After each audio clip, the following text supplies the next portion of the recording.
A primeira pergunta que eu faço, porque a gente está ainda aqui cercado com algumas confusões. Quando entrei para fazer a apuração da informação, tinha a informação de que ela havia se entregue à polícia.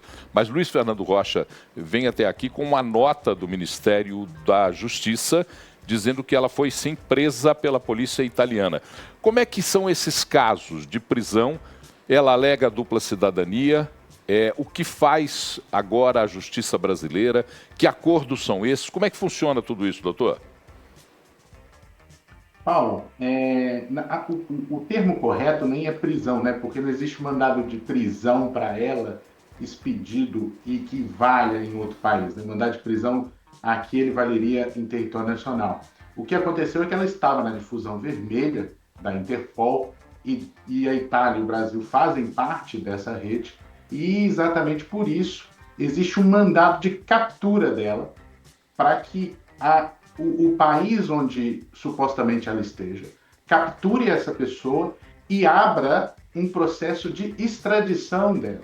Então, eles capturaram ela e, a partir desse momento, ela vai entrar num procedimento que a gente chama de procedimento de extradição. O Brasil está pedindo a extradição dela, seja ela para cumprir pena, seja ela para cumprir o mandado de prisão que existe aqui no nosso país. A partir daí, este país o país interlocutor, que no caso é a Itália, através dos seus entes, no caso do Brasil é o Ministério da Justiça, eles vão conversar entre eles, o Brasil vai reafirmar ou não que requerendo a extradição dela para o Brasil, e a partir daí a Itália vai abrir o procedimento lá deles e vai começar se faz ou não faz a extradição da Zambelli, lá do governo italiano. Doutor, só uma coisa importante. O fato primeiro aqui conosco, o fato da deputada ter sido incluída na lista da Interpol tem algum peso nessa decisão ou nessa futura decisão da justiça italiana?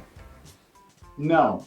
O caso de você estar na difusão, existem dois tipos de difusão. Existe a difusão vermelha e a difusão amarela, que a gente chama. Difusão amarela é para captura, por exemplo, de pessoas que são capturadas aqui no Brasil e levadas a outro país. Então, é uma difusão para você apreender menores e etc., que foram sequestrados aqui do Brasil em outro lugar.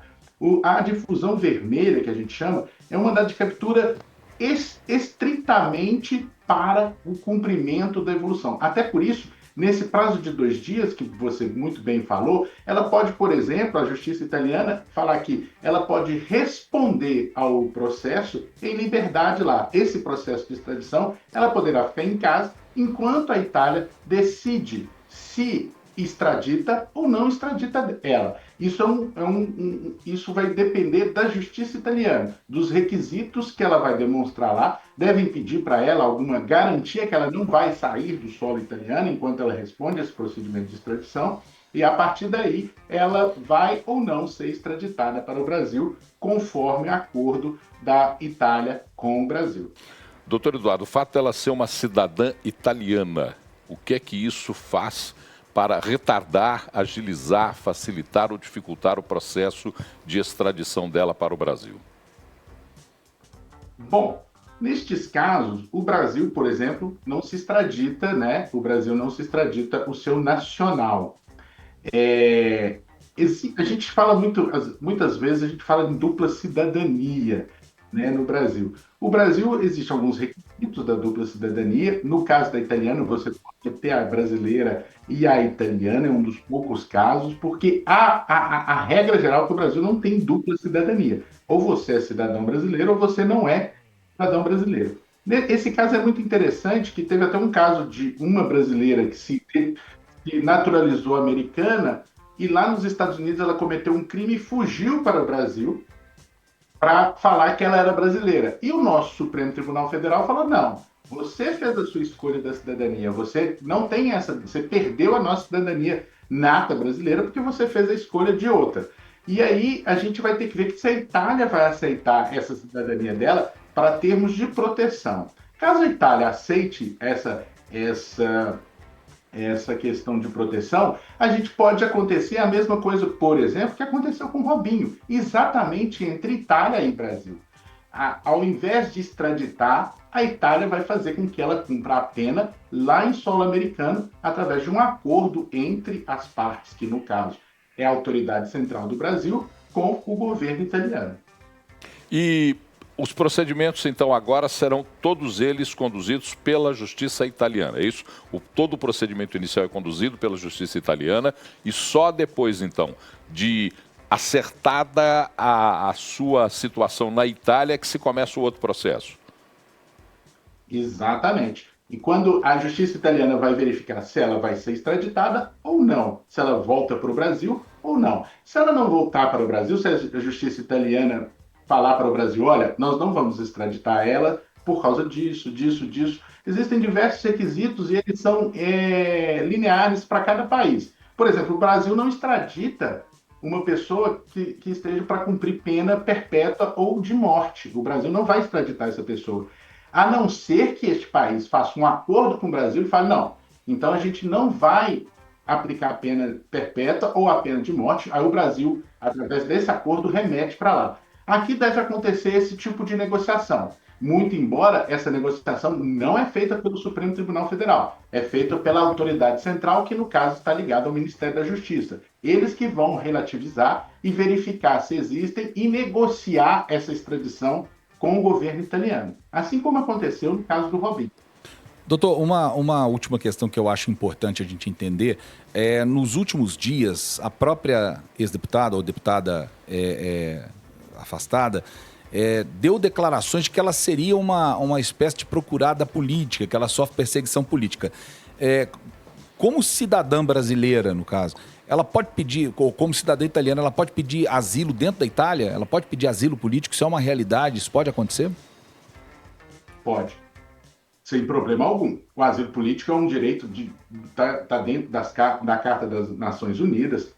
Qualquer pessoa que se sinta constrangida, perseguida politicamente, dentro daquele rol de crimes políticos, ela pode pedir ao país que ela está um asilo político, uma proteção política contra essas arbitrariedades. Depende, mas aí é um procedimento que se faz naquele país. O Brasil, de nenhuma forma, ele está adstrito ou não, aceitar ou não que essa pessoa fique ali.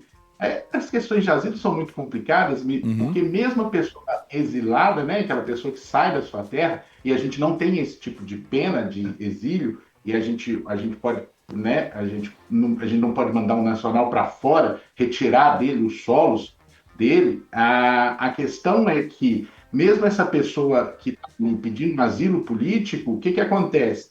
Essa pessoa, ela continua sendo procurada nos outros países. Por exemplo, se ela viajar para a Espanha, vai estar difusão vermelha, ela vai ser apreendida na Espanha, porque o Brasil vai continuar com a difusão vermelha para tentar a extradição dela. Então, acaba que ela fica ali presa dentro unicamente naquele país. Mas não há nenhum empecilho dela pedir isso. Eu entendi. Até eu tinha perguntado no seguinte sentido. Se ela se declara cidadã italiana, então ela, como cidadã italiana, pode pedir asilo dentro da própria Itália. Isso não tem nenhum impedimento em relação a isso. Não, aí seria mais complicado. Pois é. Porque ela, como cidadã italiana, ela não deve pedir asilo, né? Ela deve pedir a proteção do seu país. Entendi. A proteção que o país dá a qualquer um que está afeito àquilo. A questão é que, em cada país, a cidadania é tratada de uma forma. Existem cidadanias absolutas e existem cidadanias relativas.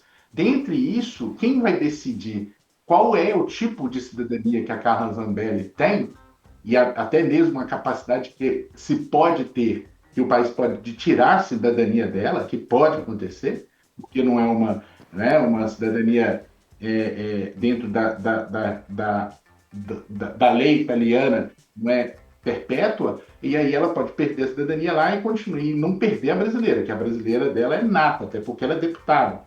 E aí você vai ter essas discussões. Mas todas essas discussões vão começar exatamente agora.